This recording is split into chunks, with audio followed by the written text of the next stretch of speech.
Welcome you all to my YouTube channel. For more videos like this, please hit the subscribe button. Thank you. So guys, they've been lying to us about Boko Haram and the main reason behind the insurgency. Now, the man in the video is Hamza al-Mustafa, the chief security officer to the late Sani Abacha, who served as head of state from 1993 to his sudden death in 1998. He's going to be telling us the real reason behind Boko Haram insurgency. It was never about Western education like they lied to us. It was never about conflict between Muslims and Christians.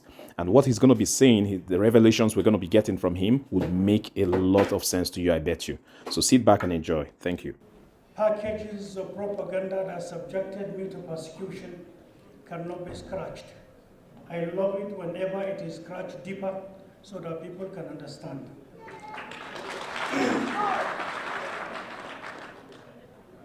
Mr. President, before I start, let me first apologize. I was in another program at Transcorp. All of us got in late. Mr. President,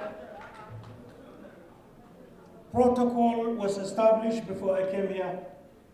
So most humbly, I want to say I'm standing on the well-laid protocol so established before our arrival. And I also thank you, comrades, for giving me the opportunity, no matter how short it might be, to share our thoughts at this time in Nigeria's history with you today. At the beginning, every Nigerian, particularly elites and special case, is the label. You must dissect the history that brought Nigeria to where we are. And let me start it this way.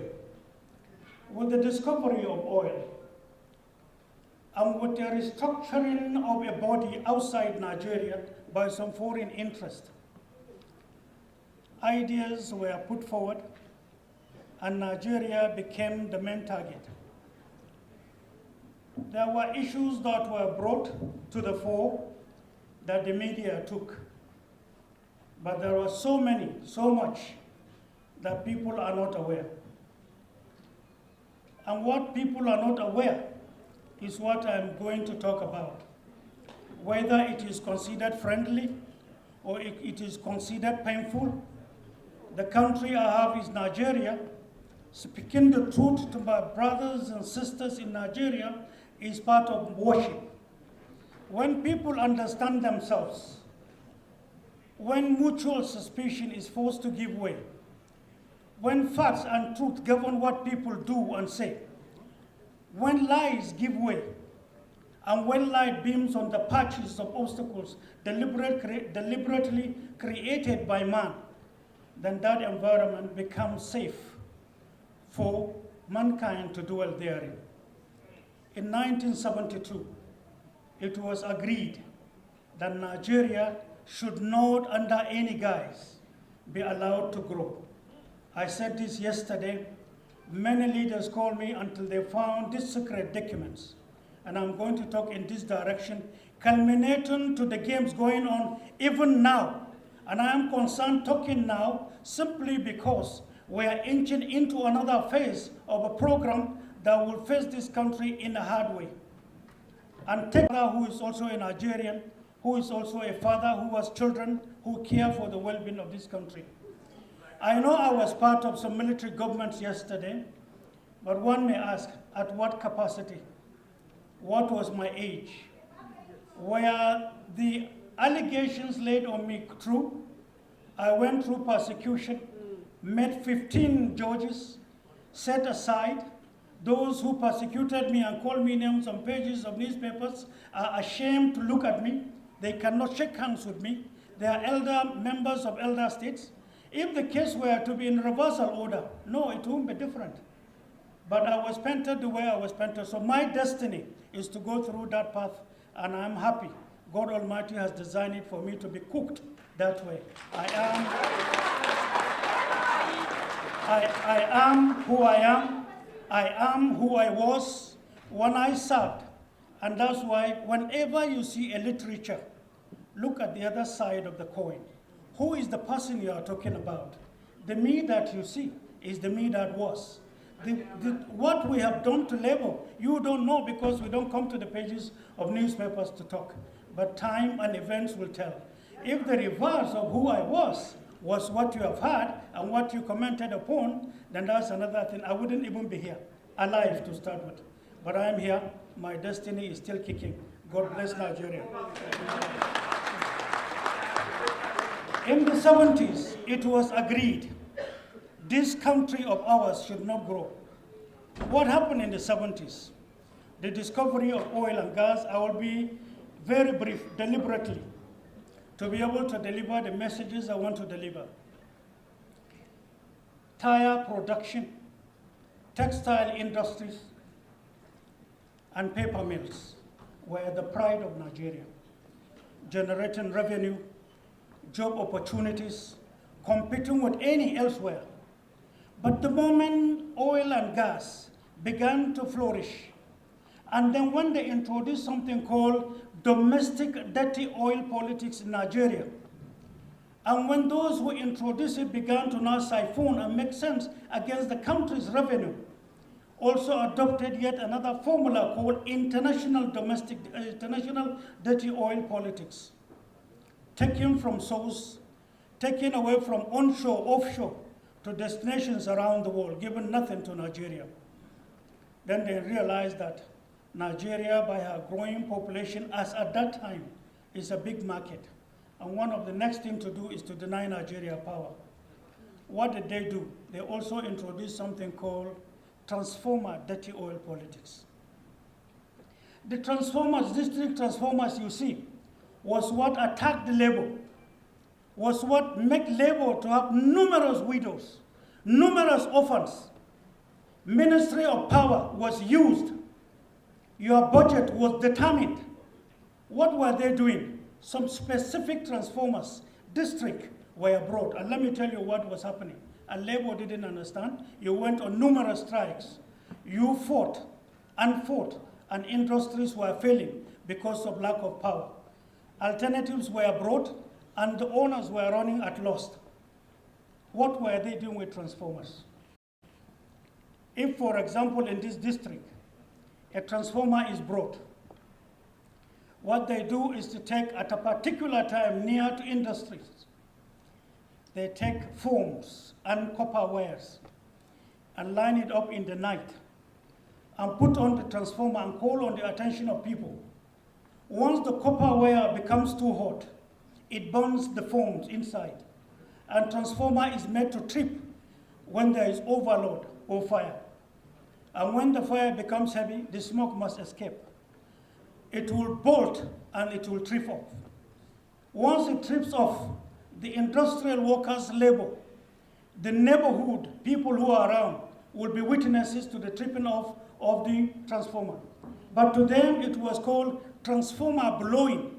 It was well known to the labor in Nigeria. They knew it as transformer blowing. Once it blows, it stays. The officials from the ministry will take it away, only to swap it, but contracts are issued for yet another one. In the meantime, nothing happened to the transformer. But that industry will not work. The labor union will sit doing nothing. The owner is thinking on profit making. He is thinking on the alternative, which is gas, and it costs him more, affecting the economy. That trend continues in the 70s. Industries began to shut down. It was deliberate so that the product from outside Nigeria can have its way into Nigeria, competing with the owners in Nigeria, competing with the local fabrics that we are supposed to utilize. With the continuation of this trend, Nigeria hadn't, as at that time, what is called economic intelligence for Nigeria. We were depending on outside literature, outside information, and those who were destroying us were the same people supplying the same transformers. That continued to early 80s when another type of transformer was introduced. It now come to be in circulation at higher cost with something called cyst. At intermittent breaks, gas and energy were escaping through it. That is to say, you will never have enough energy to run your industries. Till this moment, you have them all littered around Nigeria. The understanding here is, who are the owners of these transformers? Who shipped them in? How many of the labor leaders knew about this game? How did you lose your industries? How come you don't have any to show? How come even when you lost them, people are privatizing them and taking out equipment and selling them at cheaper rates? How come you have so many people very poor within the labor who used to tell you to go on strike? Sit back, reflect, let the leadership think. At what time did you go on strike and for what? For the common good of the last poor person in labor, or for personal interest in having collision with governments? Military or civil, I don't want to know. Friction between leaders and labor and those in power or the leadership were another thing entirely. All I know was my own assignment was keep Nigeria safe and afloat, and it was.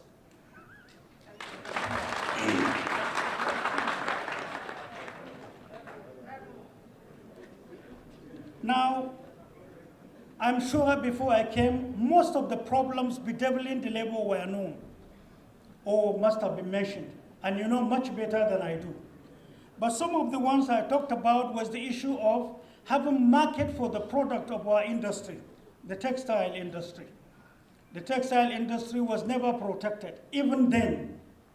Even now, with all the meetings you have done, I don't think there is any government that has the capacity to protect because of something called negotiation or confrontation in international trade.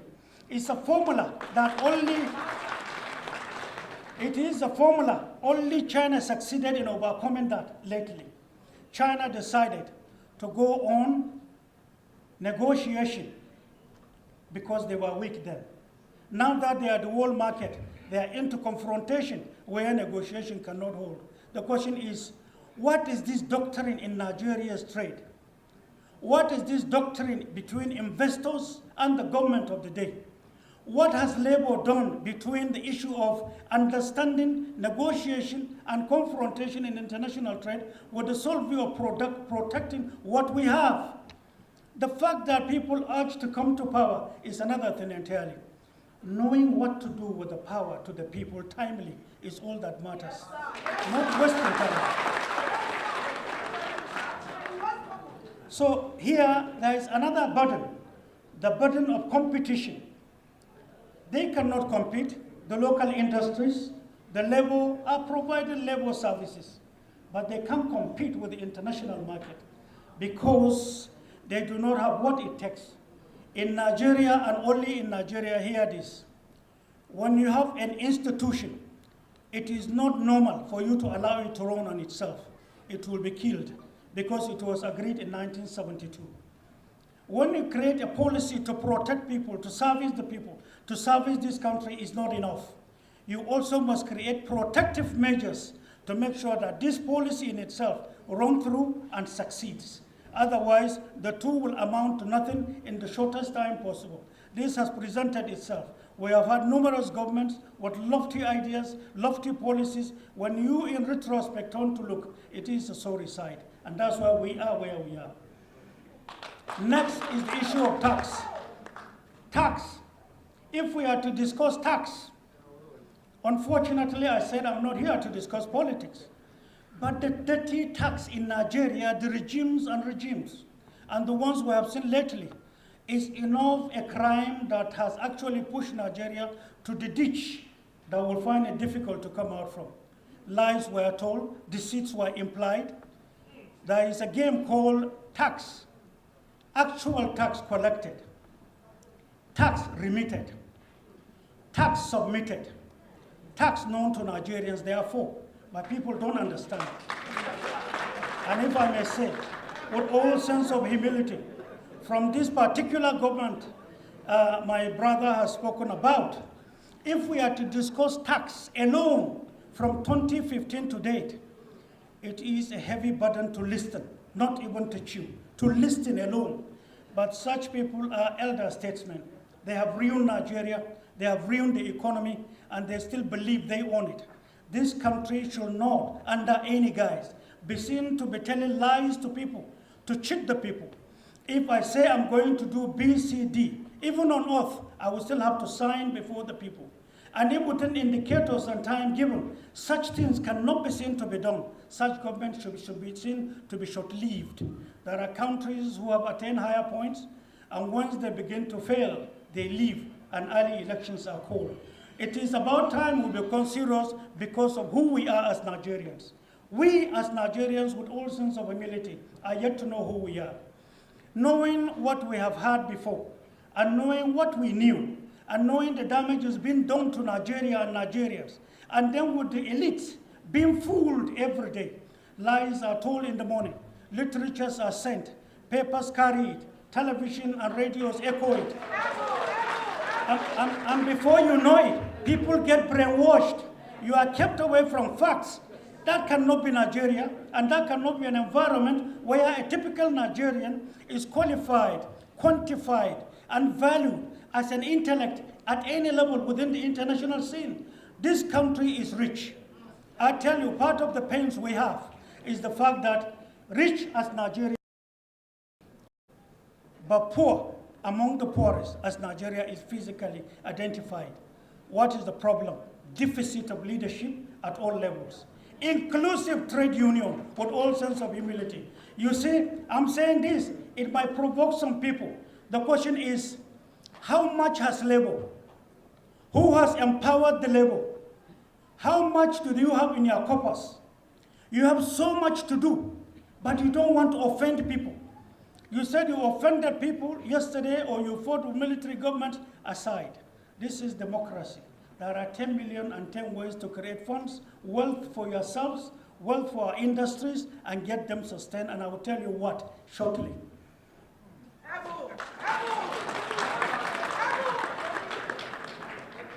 You see, all the years from 70s till this moment, what is the name of that bank or those banks that are labor-oriented, that are industrial protective, that are ready to give investment with the dreams of the labor in Nigeria, outside Nigeria? In Nigeria, what are the name of those banks who worked and are working with the labor in that dream? None.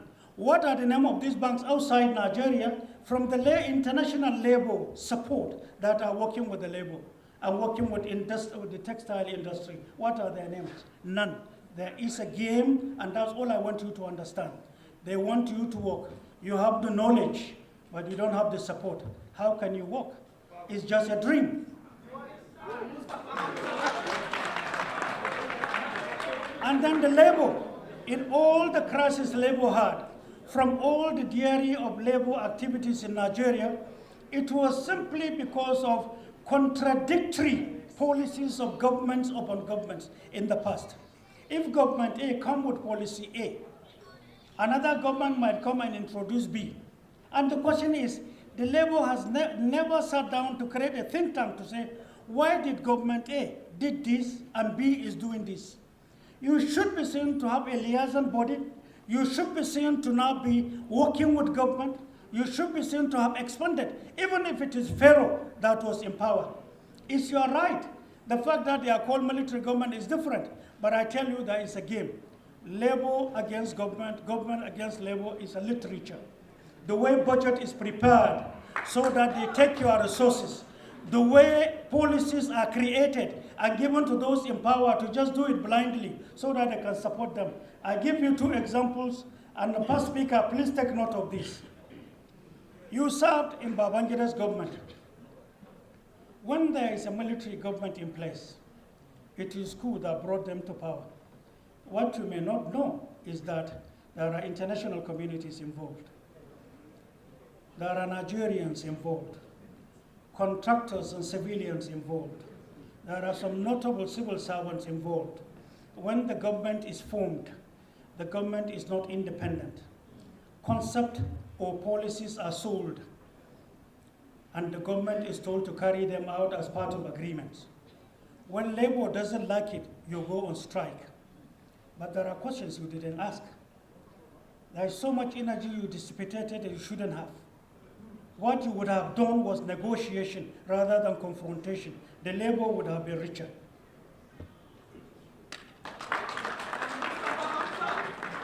There was a psychological aspect of it. Because unless there is friction, unless there is gap between a government and the people, those in power will sit comfortably. But the more they create stories and friction is raised, out of nothing, government will not be on her feet. Bodies like labor will not be on their feet. But the more the friction, the better. And it is when you are fighting that you lose your resources. And I'll give you an example. In 1995, the need to look for resources to run African states became an issue. Nigeria was more or less totally bankrupt. The need to run Nigeria became an issue. Salary payment was difficult. Then Libyan government, along with Germany, decided to utilize a satellite from a private satellite company that has shares of government of Germany in it. They discovered uranium in abundance and in high quality, well spread in Niger. Out of curiosity, that leader and other leaders decided to say, scratch part of Nigeria and let's take a look. They were shocked with what they discovered. In Northeast, they discovered a portion. And that portion, in part of Zambeza, leading to Lake Chad. What was deposited there, this is not hearsay. I was in Libya, I was in attendance, along with Nigeria's ambassador, 2 of us allowed. Then he was later told to go, and I was left alone, along with the Libyan leader and the German company and the owners of the satellite. What was kept there was capable of producing 10 Dubais, 1996. You can quote me in the eyes of this world. Mustafa said so. I'm not into rhetorics. I love this country, I stand for this country. We are already targeted and hated by numerous forces. But if that is what they should do for us rendering service to Nigeria, then definitely they have not started. What we discovered at that material time was a shocker. So I asked questions, as if I didn't understood what they were saying. The Libyan leader then, may so rest in peace, said, and I quote, I mean, what is in this place is enough for you to produce 10 Dubais, 1996. The product of this satellite was brought to Nigerian head of state by me. I brought the 2 metallic boxes. Where is it? Who took it? What happened? Where is the money? Now hold on. What might interest you is what I'm going to say. Nigeria is poor. Your industries are dead. But hear this. 1999, November 1st, I was in prison. They came to meet me in prison. And they asked me numerous questions on the way we were managing some certain things about Nigeria. I wouldn't want to mention. They mentioned some names and commanders they required to do some certain jobs for them. But the question I asked is, was it for Nigeria? At the end of the day, to cut the story short, is to tell you that Boko Haram was a calculated game.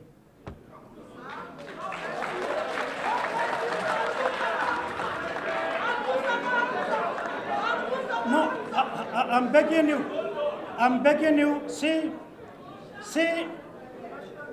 I want us to listen with patriotism as Nigerians, because when hopelessness confronts a person who is thirsty, unknown to him, he is standing on an oasis. He is dying of thirsty. He is looking for water and busy praying. But the senses to dig the water and then come back alive is the problem of Nigeria. You are rich, You have it, you are scavenging for it. Most unfortunately. Now, from that time till now is 23 years. People might not tell you this, I'm telling you. I'm ready to be accused, abused, it doesn't matter. I am here. Precious stone has been what they have been taken. Boko Haram were our sons and daughters given a wrong indoctrination, taking opium from Afghanistan, the hashes in the world, mixing some wood, a certain chemical. When they dip a date in it, and then after 4 hours, whosoever takes it becomes a robot. You are totally robotic. You will respond to orders. You will not feel pain. You will not think. You will not reason. They kill numerous soldiers, many widows in barracks, many orphans littered all over, many refugees scattered around Nigeria. Is labor aware? Keep that aside. It's the social ills created for Nigeria and Nigerians. What you may ask yourself is, how much of this real stone have they taken in 23 years? What has it contributed to Nigeria's growth? Did they build one single textile with the money? Who are the Nigerians collabing with their external factors? When did it start and how many regimes work with them? Can you even quantify the number of officers, soldiers killed, traditional rulers? Can you quantify the friction created between Muslims and Christians? When a bomb is lodged in a church, they will quickly write in the paper the next day, it was Mosque A that did it, and vice versa. They bomb the mosque and blame the church. It's not true. It's a game. So that when you fight yourself, when confusion keeps you aside, they are busy taking what you have. But you sit down. You see, you sit down and look at newspapers and you believe in it. No, there are numerous respected journalists who are highly patriotic, who are highly respected. There are many of them I can fight for with my blood. But they are poor. They are professionals. They don't have money. They have to write what they are told to write. They need job. Who is fighting for them? Keep that aside.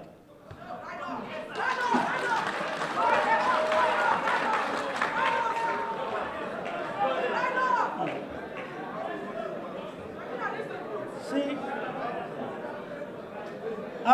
my brother.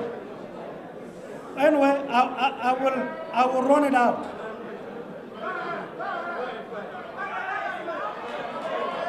I'll run out.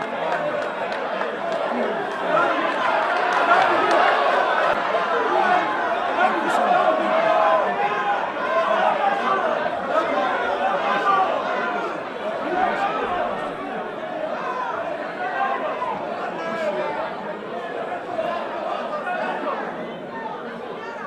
See, listen to this. Listen to this. Since Boko Haram started, at one point in time you had satellite, but there was a story that your satellite disappeared. Because if the satellite were to be around, it would have given locations to your security.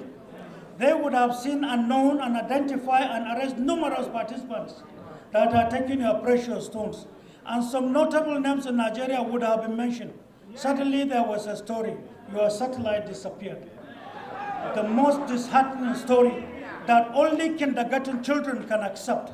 I tell you with all sense of humility, we investigated that, not in Nigeria. We went to numerous countries to know the game being played against Nigeria. At our own cost, taking risks to do so. What we have discovered is a shame, monumental shame, before man and before our Creator. In the time to come, you will understand, because we'll address Nigeria, and it doesn't matter whose toes we stepped on. We will educate Nigeria.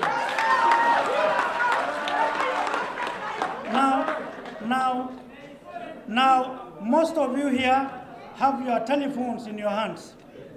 Listen carefully. Labor is poor, agreed. Nigeria is poor, agreed. Most of you have telephones here. Google as I talk. How much is a kilogram of rhodium in international market today? Kaduna, where you have most of your industries then, the best four, the pride of all, were in Kaduna yesterday. But how much rhodium do you have in Kaduna? And how much is it per kilogram? Meaning a container is enough. Anyway, I have 2 minutes to go, but a container, a kilogram, hold on, a kilogram of it in world market today is either 440 something thousand per small kilogram. They are taking it in containers, in hundreds of containers. They find their way to the ports. They go into the international market. That is to say, if Labour can agree with the federal government, take 10 containers, you will be the richest rich, you will have your industries, you will have your market, you will have your dreams attained, your children will have all it takes, you will live well. The question is, why are we not making sense with who we are and what we have? That's what I'm talking about. Since I have a short time, my concern is security of the product, meaning Farmers Association. Second, the movement of the product. We shall, if we have the opportunity tomorrow, increase railways, because what we have created, nobody may believe what I'm telling you. Also Google as I leave, what is the price of a kilogram, I didn't say kilogram, of a rare stone in international market? If I say, you will be shocked, but you have your telephones to check. As at last week is $27,100,000. You have it in abundance. And do you know why it is so? Some of you from Northeast, who is from Borno, the question you may ask, what are NGOs doing in Borno? The war is over, but they are increasing in staying there. They are the only ones going to Boko Haram. Soldiers, police, traditional rulers, citizens can go to some certain points. But the whites are going there. What are they exchanging? Who gives them the clearance in Nigeria? Which ministry? Is Labour involved? If they are trading in that precious stone, what is wrong with Labour not becoming the middle class so that you can have money and take off? What happened to our industries? Hundreds of millions of billions are living by the day, and we are fools. The essence of all coming to the fore, leave routines. Any person, I said this with all sense of humility, that is not making projections to know the quantum of threats facing Nigeria and does not prepare and doesn't have the shock absorber, the capacity, is not ready to be called names, is not ready to be accused, to be abused, to be used, all for the 2 million plus, 200 million plus Nigerians. He is a non-starter, he is a deceit, he cannot provide leadership. Nigeria is at its own beneath. So all I'm telling you is, where you are thinking cap, think Nigeria, look, ask questions. There are 10 million and things I can tell you, but I'm running out of time. All I'm telling you is, I'm here to share with you the pains of labor. I was in detention in 2002 and 2007. I know what happened when there was an attempt to revamp 4 textile industries. I know the game played. I know how much you suffered to come back to work. I know how many people died when the decision was taken in 2010. And I know when there was an attempt, even by the first speaker who talked about, was the remittances given to staff. Hope was risen and hope was dashed. Many died. They have no houses today. They are kept abandoned. It's a different thing entirely to think with the poor, even within the labor itself. We are thinking with the poor. We are poor-oriented programs that we have. But this country must be adjusted. Nigeria must be counted among the first 10 that it is. Northwest, you are from Kwara. You are from a very rich state. At the surface, you might not know. The quantity of rhodium, lithium, and gold in Kwara is enough for Nigeria. Do we know? Are we aware? Why should we be borrowing when you have too much money? How can what spells, all I ask before I sit down, 2022 budget, if we study it carefully, the meaning of 2022 budget to a country bedeviled with insecurity worse as it is today, with the challenges and the hopes of all Nigerians, from babies to the oldest person in Nigeria, 2022 budget means hopelessness. The next president is to get it implemented. And if the next president doesn't have the formulas we have, Nigeria will be doomed. And I want to be quoted as saying so. The meaning here is that if you do not know how to generate wealth from within, if you don't know how to generate wealth from outside, if you succumb to fear, or if we have leaders who are busy right now going to the same people who have ruined Nigeria, going to sell themselves as their candidates to provide leadership for Nigeria 2023, there is no bigger threat than that. I am not talking to nobody. I'm talking to God Almighty to see our hearts, to see our future, and to guide us.